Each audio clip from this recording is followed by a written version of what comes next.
Hi, I'm Patrick Steiner. I'm at Fraser Common Farm Co-op here in southwestern British Columbia. And today we're going to take a look at harvesting brassica seeds. So here we are at Fraser Common Farm Co-op. Yeah. This is one of the farmers, David Catzel. You want to tell us a little bit about the operation here? Yeah, sure. So it's land that's cooperatively owned by a group of people. It's 20 acres.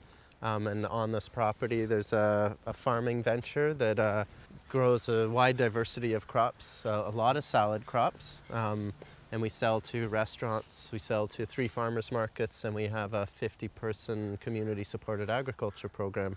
Yeah. That's great, and I also hear that you do a lot of seed production here. Yeah, one reason for saving seed is just that the people who are producing seeds, they might not like the seeds that we like, and so they disappear. There's other reasons. Overall seed security. You know, we're working with other farms close by. We save some seed, they save some seed, we share it together. In doing so, we're selecting seeds a lot more for this specific climate as well. We're not getting seeds from further afield. So David, you're involved in a multi-year breeding project with salad greens, and I think you're crossing a few different kales together.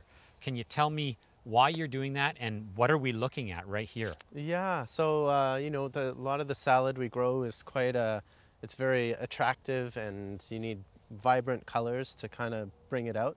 And a lot of those plants are hybrid seed, which I'm not able to collect. You can save it for seed, but it won't come true each year. So we've been working on, and sort of, I think this is the 6th year of trying to breed sort of an open pollinated white kale. So the seed originally came from a crop of Brussels sprouts. That was actually the plant that the seed came off of, but it had crossed with a number of different kinds of kales, white peacock kales and some open pollinated varieties of kale. And so this row is actually the plants that I didn't select to save for seed next year because they were slightly off type. You can see some of them have some purple in them.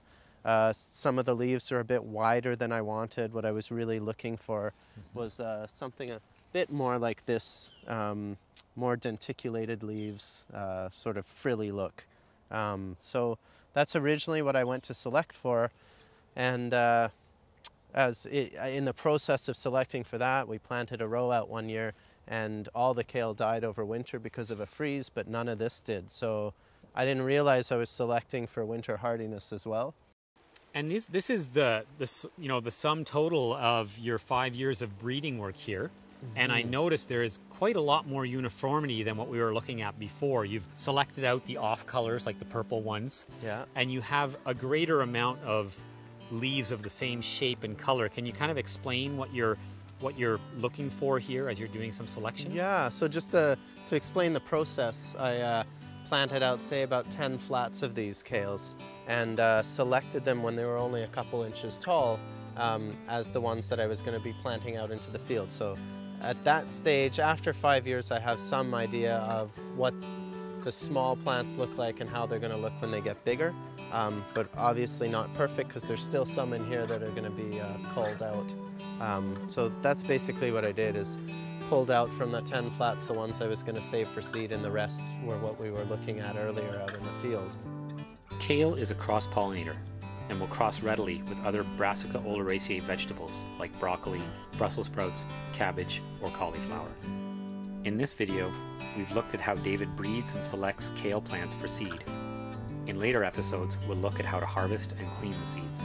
If you want to find out more about locally grown organic seeds, visit the websites of FarmFolk CityFolk, Stellar Seeds, and Fraser Common Farm Cooperative. I'm Patrick Steiner. Thanks for watching.